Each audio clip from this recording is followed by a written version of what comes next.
Hello friends, मैं हूं अजीज। आप देख रहे हैं मूवी स्टॉक चैनल, जिस पर आज मैं बात करने वाला हूं क्रिएचर कमांडो के खत्म हुए पहले सीजन के बारे में। जी हां, पहला सीजन क्योंकि दूसरे सीजन की ऑफिशियल अनाउंसमेंट की गई है, इसलिए ये बात कंपलसरी बताना भी बनता है। जिसमें सबसे पहले अब इस शो की कहानी की बात की जाए तो कहानी डीसी के इस गॉड एंड मॉन्स्टर के चैप्टर 1 की शुरुआत को अगेन सुसाइड स्क्वाड जैसा ही करता है, जिसमें अब ये पूरी टीम एमेंडा वॉल्टर के कहने पर एक मिशन पोकोलिस्तान जा रही है। जी हाँ, पोकोलिस्तान, जहाँ पर उन्हें प्रिंसेस को बुरे लोगों से प्रोटेक्ट करना है। जिसमें अब ये टीम कामयाब होती भी है या नहीं, और कौन बचता है कौन मरेगा, उन सभी का जवाब आपको ये शो अपने पूरे 7 एपिसोड्स में देता है, जिनमें से हर एक एपिसोड्स की लेंथ 28 से 25 मिनट के आसपास की लेंथ की है। जिस शो को याद दिला दूं कि हर हफ्ते एक एपिसोड रिलीज कर बताया जा रहा था। यानी ऐसे में कंटेंट की क्वालिटी बहुत ज्यादा स्ट्रॉन्ग होनी चाहिए, तभी जाकर के लोगों का इंटरेस्ट वो भी इतने कम रन टाइम वाले शो में लगता है। ऊपर से शो तो एडल्ट है ही, यानी आप फैमिली के साथ बैठ करके शो को नहीं देख सकते, जो कि by the way Jio cinema पर सिर्फ इंग्लिश लैंग्वेज में ही रिलीज किया गया है, जिस पर अब आपके समय को देना बनता भी है या नहीं। चलिए उन सारी डिटेल्स पर बात करते हैं, क्योंकि सारे एपिसोड्स को मैंने हफ्ते दर हफ्ते बैठ करके देख कर ही कंप्लीट किए हैं, जिसका पूरा एक्सपीरियंस भी मैं आपके साथ में शेयर करूंगा। लेकिन उनसे पहले हर बार की तरह बनेगी मेरी छोटी मोटी सी रिक्वेस्ट, जो कि है इस चैनल को सब्सक्राइब, वीडियो को लाइक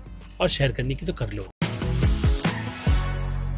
सो फ्रेंड्स, तो डीसी के यूनिवर्स को लेकर के जेम्स गन की प्रिपरेशन कितनी ज्यादा अच्छी है वो तो डेफिनेटली सुपरमैन से बहुत अच्छी तरीके से पता चलेगी। लेकिन इसका टेस्ट देते हुए, जैसे कि मैंने कहा, गॉड एंड मॉन्स्टर के इस यूनिवर्स के चैप्टर 1 की शुरुआत में क्रिएचर कमांडो का टेस्ट मैं कह सकता हूँ कि मुझे पसंद आया, जिसके शुरुआत के पहले 2 एपिसोड्स डेफिनेटली उस लेवल के तो थे जो आपको ऐसी उम्मीद देते हैं कि आगे इस शो में बहुत कुछ होगा, और वो चीज आपको शो में देखने के लिए मिलती है। और उसी के साथ साथ कैरेक्टर डेवलपमेंट भी, जो कि हर एक कैरेक्टर को लेकर के ये शो करता भी है। यानी बैक स्टोरी के साथ साथ वो ट्रेजिक हर एक कैरेक्टर की ओरिजिन, उनकी प्रेजेंटेशन के वो बुरे कैसे बने, और इसके अलावा क्या वो सच में बुरे है भी या नहीं, डेफिनेटली दिखाती तो है ही। उसी के साथ साथ फ्यूचर की चल रही सिचुएशन भी ये शो बहुत ही अच्छी तरीके से सिमटता है। इसके अलावा जेम्स गन की पकड़ हर बार की तरह जो म्यूजिक पर रहती है, इस शो में भी कहीं ना कहीं फिट तो बैठती ही है। और हाँ, कह सकता हूँ कि सारे के सारे कैरेक्टर्स और उनकी वॉइस देने वाले एक्टर्स भी, जिनमें से अगर आपको डेविड हार्बर के फ्रैंकेनस्टाइन की सिचुएशन नहीं पता तो बता दूं कि उनके डिजाइन को पहले बिल्कुल ही डिफरेंट डिजाइन किया गया था, लेकिन डेविड हार्बर को देखने के बाद डिजाइन पूरी तरीके से चेंज करते हुए उन्हें इस कैरेक्टर का ऐसा पैकेज बना करके दे दिया गया कि हम उनकी वॉइस में उस कैरेक्टर से प्यार करते हैं। लेकिन याद दिला दूं, कैरेक्टर इविल है, जो अगेन कहूंगा कि अपने 2 एपिसोड्स की शुरुआत से ही ब्राइट के साथ अपनी जगह बनाने में कामयाब हुआ।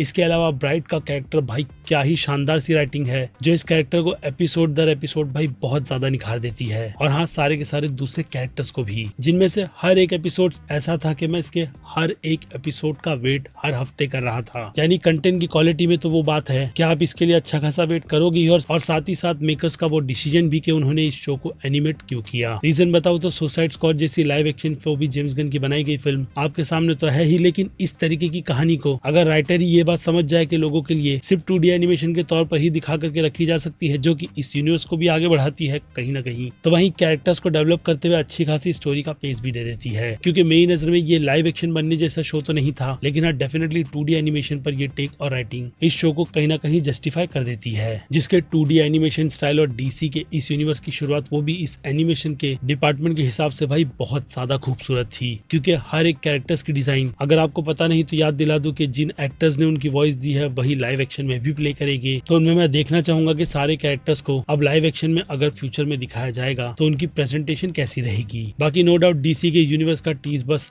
थोड़े थोड़े ईस्टर एग और रेफरेंस के तौर पर हमें ये वर्ल्ड कैसा बिल्ड किया गया है उसकी इन्फॉर्मेशन प्रोवाइड करती है। क्योंकि अब इस यूनिवर्स में बात ओरिजिन की नहीं बल्कि सीधे कैरेक्टर और उनकी स्टोरी की रहेगी, जो कि मेरे हिसाब से बहुत ही तगड़ा डिसीजन है। क्योंकि बैटमैन से लेकर के सुपरमैन तक की ओरिजिन सभी फैंस को मुंह ज़बानी याद है। ऐसे में उन कैरेक्टर्स को बीच में से ला करके लोगों के सामने प्रेजेंट करना, वो भी अच्छी स्टोरी और आर्क के साथ, कैसा रहेगा डेफिनेटली सुपरमैन फिल्म देखूंगा तब बताऊंगा। क्योंकि अभी के लिए तो इस यूनिवर्स में इन सारे ही कैरेक्टर्स ने अपनी ओरिजिन एक हिसाब से तो मेरे सामने रख दी है। और ब्राइट के कैरेक्टर के अलावा जीआई रोबोट शायद यही नाम था, वो कैरेक्टर भी काफी ज्यादा अमेजिंग था। अगेन अपनी इनोसेंट के साथ तो वही फ्रैंकेनस्टाइन का कैरेक्टर भी बिल्कुल वैसा ही है। लेकिन बैडएस वाली जो सिचुएशन होती है ना, वो ब्राइट के अलावा डॉक्टर फॉस्प्रेस का कैरेक्टर भी है। क्यों मुंह बंद रहे तो वो ज्यादा बेटर रहेगा। यानी कुल मिलाकर के देखा जाए तो एक अच्छा एंटरटेनिंग सा शो, फुल एपिसोड्स के साथ पहले पहले सीजन में आपको एक कहानी का प्रॉपर एंड तो देता है, जैसा सुसाइड स्क्वाड में था ना वो लाइव एक्शन वाली, बिल्कुल वैसा ही। यानी कहानी का चैप्टर यहाँ पर उस स्टोरी के माध्यम से क्लोज हुआ है, लेकिन उन कैरेक्टर्स की जर्नी नहीं, यानी जो बच गए उनकी जर्नी नहीं। जिसमें एक बात तो माननी होगी कि जहाँ मार्वल वालों को अपनी सीरीज को लेकर के जो बैंगर शुरुआत करने वाली सिचुएशन है वो उससे वो नहीं सीख पाते कि उसका अंत कैसे करना है, लेकिन यहाँ पर जेम्स गन और उनकी राइटिंग फिर से कहूंगा शुरुआत से लेकर के अंत तक बिल्कुल परफेक्ट थी, और इसी प्लान के साथ प्रेजेंट की जाती है कि अगर शुरुआत काफी ज्यादा दमदार हो रही है तो अंत भला और सब भला वाली सिचुएशन भी उन्हें बिल्कुल उसी लेवल की रखनी है, जो कि ये शो रखता भी है। जिन सब से हटकर अब फिर क्या सीधे रेटिंग के सेक्शन पर ही बढ़ते हैं, क्योंकि डायरेक्शन इन सारी चीजों पर तो 2D एनिमेशन डिपार्टमेंट में जैसे कि मैंने कहा कैरेक्टर इन सभी को बहुत ही अच्छी तरीके से बिल्ड कर हमारे सामने काफी तगड़ा प्रेजेंट किया गया है। इसलिए शुरुआत ही करें एक्शन से, तो एक्शन के लिए मैं इस शो को 5 में से 3 स्टार की रेटिंग दूंगा, क्योंकि सच में इस शो का एक्शन काफी ज्यादा ब्रूटल और दमदार तो था ही, जो इतनी रेटिंग तो डिजर्व करता ही है। और फिर बात की जाए कॉमेडी की, तो भाई कॉमेडी और जेम्स गन का फ्लेवर जब मिलता है तो राइटिंग डिपार्टमेंट में डायलॉग्स ये सारी चीजें ही अच्छी हो जाती है, जिसके चलते कॉमेडी शो के लिए डेफिनेटली 5 में से 3.5 स्टार डिजर्व करती है। और फिर बात की जाए ड्रामा की, तो कहानी एक्स्ट्रा ऑर्डिनरी नहीं, लेकिन फिर से कहूंगा इन सारे कैरेक्टर्स की प्रेजेंटेशन काफी अच्छी तरीके से दिखाते हुए मेरी नजर में 5 में से 3 स्टार लेती है। जिसके बाद बात की जाए सस्पेंस की, तो शो प्रिडिक्टेबल तो था ही, लेकिन फिर भी प्रिंसेस को लेकर के जो मिस्ट्री थी वो अंत तक इतनी अच्छे से बांध कर रखी गई कि लास्ट में जब वो ट्विस्ट निकल कर आता है तो चीजें शो को जैसे कि मैंने कहा एक प्रॉपर एंड देती है, उस हिसाब से 5 में से 2 स्टार लेगी। जिसके बाद बात की जाए इसके हॉरर थ्रिल पर, तो शो में किलिंग्स बहुत ज्यादा है, लेकिन उन्हें 2D एनिमेशन में देख करके मुझे वो अंदर वाली फीलिंग निकल कर नहीं आती कि उसे देखकर भाई क्या क्रेजी हो गया, जो कि ये शो करता है, लेकिन मेरी नजर में उस लेवल पर नहीं पहुंच पाता। जिस हिसाब से इन दोनों का बैलेंस बनाते हुए मैं शो को 5 में से 2.5 स्टार की रेटिंग दूंगा इन दोनों कैटेगरी में। और फिर बात की जाए मास ऑडियंस की, तो मास ऑडियंस डेफिनेटली इस शो को काफी ज्यादा प्रेस करते हुए डेफिनेटली इसे A- की कैटेगरी में रखेगी। तो वहीं क्रिटिक्स की सहमति भी शो को लेकर के बिल्कुल A- की कैटेगरी की ही है। जिन दोनों से अपनी सहमति उतनी भी ज्यादा ना बनाते हुए मैं इस शो को रिकमेंड वाली कैटेगरी के हिसाब से B+ की कैटेगरी में रख सकता हूँ। यानी आप इस शो को डेफिनेटली चेकआउट कीजिएगा, जिसे देख करके आप ये नहीं कहोगे कि आपने अपना समय बर्बाद किया। लेकिन खैर ये तो मेरा पर्सनल ओपिनियन था क्रिएचर कमांडो शो को लेकर के, जिस बारे में मैं आपकी भी राय जानना चाहूंगा, जो कि आप मुझे कमेंट सेक्शन में लिख करके बता सकते हैं। बाकी फिर क्या वक्त है इस वीडियो को यहीं पर दी एंड करने का। मैं हूं Aziz, movie stock channel like share subscribe भूलना मत। मिलूंगा जल्दी दूसरी किसी वीडियो में। Till then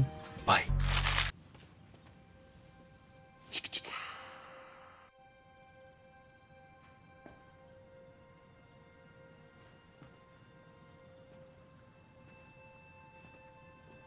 You're still here.